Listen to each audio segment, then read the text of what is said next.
Hey guys, hopefully you are all healthy and in our class right now. But if you're not, this is just a quick review on how to access all of our work on Schoology. So first you would go to courses and click your class. You're either in my science regular classes or you're in my STEAM class. When you click STEAM, it'll look like this one. Each week, the current week we're learning about is the green folder labeled week 6 or week 5 and the dates of that week. So to see that week's work, you click on the green folder. If you're looking for work from other weeks, you just look at the date you need and click on that folder. First, you have the weekly overview. This is just like a big picture, just so you know all the stuff. Like those are the standards we're going to learn about. Here's our main vocab words. And then it just kind of gives you the big picture each day, just so you can kind of plan ahead.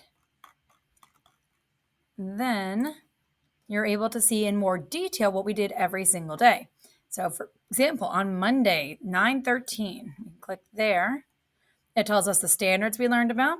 It tells us our bell work. Students should already know that we complete bell work in our bell work papers.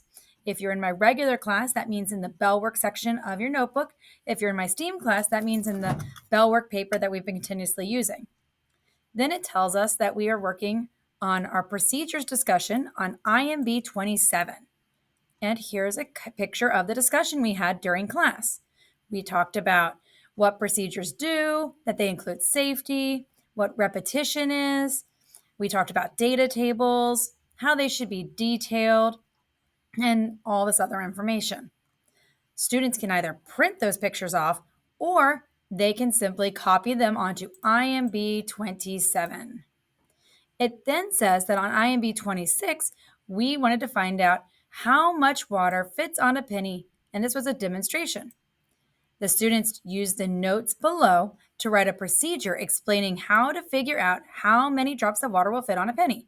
The tools they had were pipettes, water, beakers, a penny, and a tray.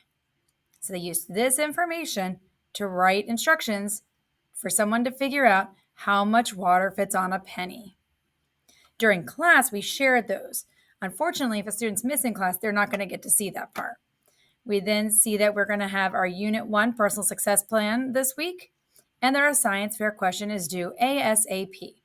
Sometimes there's extra information like links. So if they were struggling with procedures, here's several videos on how to write a good procedures to help a student out. When they finished Mondays, they can go to the next day. Today was Tuesday. It tells us the standards we covered again. Our bell work. Write your science fair question or list 3 things you're interested in. Sometimes our bell work changes slightly just based on questions kids have, but I accept either the one on Schoology or the one posted in my classroom. They see the first thing we did was rewrite our science fair question in proper science format.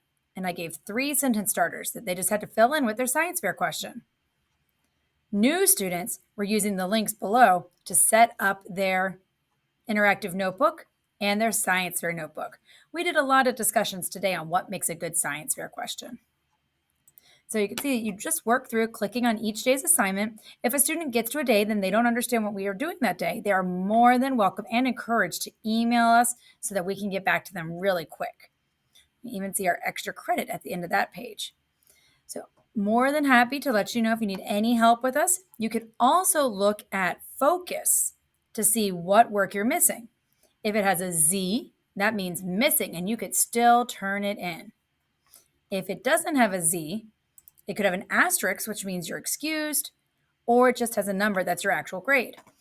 You could see on the right-hand side of Schoology that you see assignments and tests that are coming up. And all of this stuff will help your students stay on track when they have to miss class. Please feel free to email me if you need any help. Thank you.